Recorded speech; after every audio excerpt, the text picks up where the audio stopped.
G'day everybody, we're here talking to Brad Sly today about your recent transition into local government, into a recreation planning role here at Frankston. I think, your story is really interesting because normally in councils, when we do recruitment, we tend to take on people who have worked in local government before in very similar roles. Or have transitioned from another space like the sports space at a state sports association or a national sports association. You've probably bucked the trend a little bit because you haven't come from that space, but you've very recently picked up the rec planner role here at Frankston City Council. And for those who don't know, Frankston City Council, it's a bayside council in Victoria that is quite close to Melbourne, and it's a beautiful space. So I guess I just wanted to chat to you about that because your story could really inspire other people who are looking to get into the industry who don't have a long extensive history in local government or in recreation or community recreation, and hopefully that will inspire other people to keep going down their path of their chosen career. So perhaps just going back a little bit, just to talk a little bit about your history and where you've come from to get to this place right now. What course did you do at uni? So I studied a double degree of sport and recreation management and business management from VU, and I suppose I graduated 5 years ago. So my background is management consulting and HR. And I was predominantly working in the education sector. So I managed a flexible labour hire company which provided administrative support to a lot of universities and TAFEs here in Victoria. As well as providing some advisory support to those universities to help, I suppose, assist with student acquisition and student retention and things like that. So very different backgrounds. But to your point, there's a lot of transferable skills which I could apply to this new role. So when you finished your course, was that the first job that you went into? Yeah, I did. So I got referred in by a friend. So I got fantastic graduate opportunity presented to me. Like a lot of people that finish their studies, I didn't know what to do. Studying two separate degrees helped, but they were so broad. So management, what does that mean? It's not very refined. Like if I went to study paramedicine, so I could only become a paramedic, I was so broad. I could do accounting, I could do marketing, I could do a whole range of things. And then I got presented with a great casual full-time opportunity. I was looking for work at the time, so went into that position hoping to, I suppose, grow through the ranks at the particular company I was at. And then within 6 months of doing casual work, I got a permanent position there as well. So I had been there ever since up until May this year. Excellent. Okay, so you mentioned before that you had some transferable skills. I'm really interested to know what skills you learnt in your previous role, in that HR type of role, that you're able to, I guess, display and showcase to be able to get this type of role, because it is quite different. Yeah, so my previous role, that is, was very varied, so a lot of transferable skills. So just general business acumen right through to stakeholder management, negotiation skills, a lot of procurement I was familiar with, so I was responding to tenders, so very different now. We're requesting tenders, which is nice to be on the other side of the fence, but a lot of HR skills as well. So my previous work, I helped a lot of graduates transition from education to employment, so I was familiar with what actually the recruitment process looks like, what advantages there are to candidates versus those that might take the traditional way of doing things. So I think I was very fortunate because I knew how to market myself, and those skills certainly assisted with me landing the job here at Frankston. Yeah, and look, I think that's really interesting because when I've been involved in recruitment for these types of roles, we can get anywhere from 100 to 150 people applying. Recreation planning is a little bit different. I think that's it's quite a refined skill set, so you don't get as many people applying for that type of role, but a lot of the roles that we place, there's a really huge candidate pool. So you just talked about your skills in HR and how to promote yourself. What sort of tips would you give to other people to improve their chances of being seen? Yeah, absolutely. So it all begins, I think, with the cover letter. So you need to have a very strong cover letter. actually doing some research and identifying who the responsible person is for, or who's managing the recruitment process. So rather than addressing dear HR, actually source who that person is that you would be reporting into if you were successful. So have a strong cover letter, as well as respond to the selection criteria following the star format as well, which is really important. And in terms of the cover letter as well, make sure it's reflects the position you're applying for. So don't just do a sort of copy and paste job. Actually take the time, which we all know is very time consuming, but it'll be well worth it when you actually go to I suppose submit your application. Yeah, that's good advice.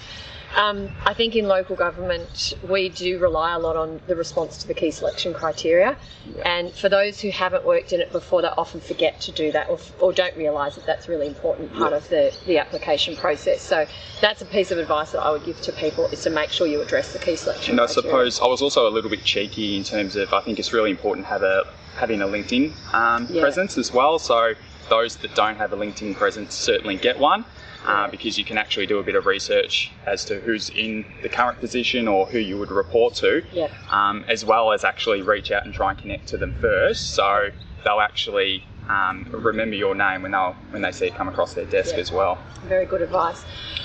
Tell me, what risks did you have to take? So I can't imagine that transitioning from your previous job to this job was just a walk in the park.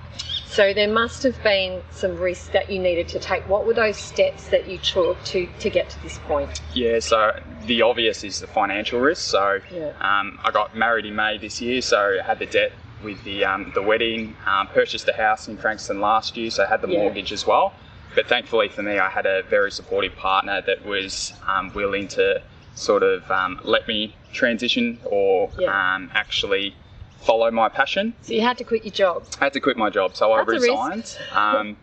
Early in the year, I've got a great relationship with my past employer and still do, so gave them plenty of notice. So as soon as I gave notice, that's when I started marketing myself.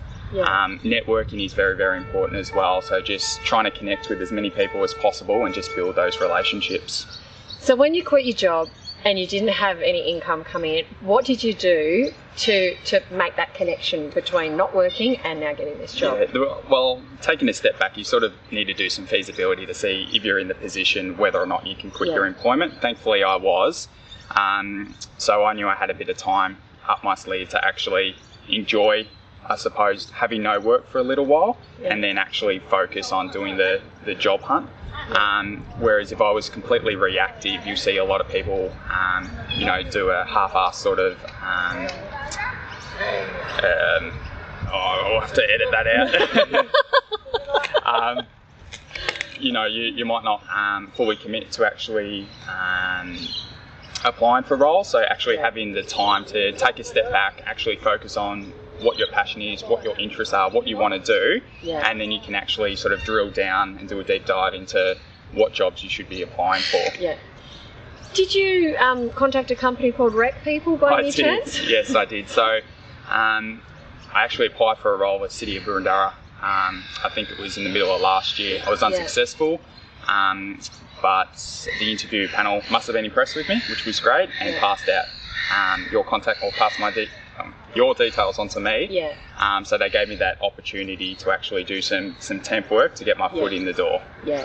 And look, I think, obviously I run Rec People, but it's a great platform to get people like yourself into the workforce, even if it's in a very short period of time. Now, Brad, I know you did 5 weeks, I think, as a temp, and that might be the record for the shortest contract. But what that did is it basically set you up for the opportunity here. Not that gave you the opportunity, but it was a great platform for you to be able to say, look, I've had some experience in a council somewhere else, and then you could transfer those skills here. Absolutely. So would you encourage others to look for temp work or doing something in another space that might not be the ideal long term, but 100%. And I suppose it was also beneficial because I managed a labour hire company.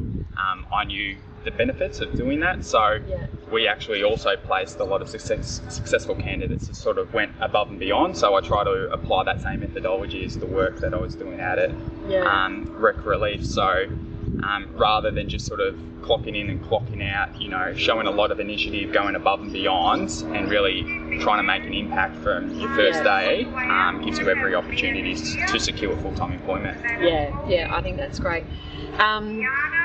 Frankston's a great place.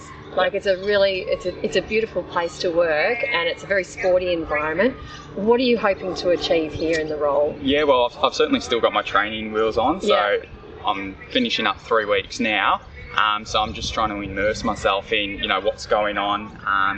I've been doing a lot of reading, trying to get up to date and across everything that's going on here.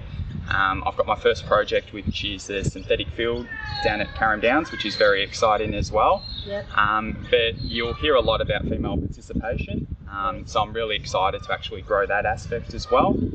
So Frankston, as well as a lot of other municipalities, don't have the facilities that cater for female participation. So I'm really excited about, you know, bringing that to life and showcasing and growing female participation within the area. Excellent.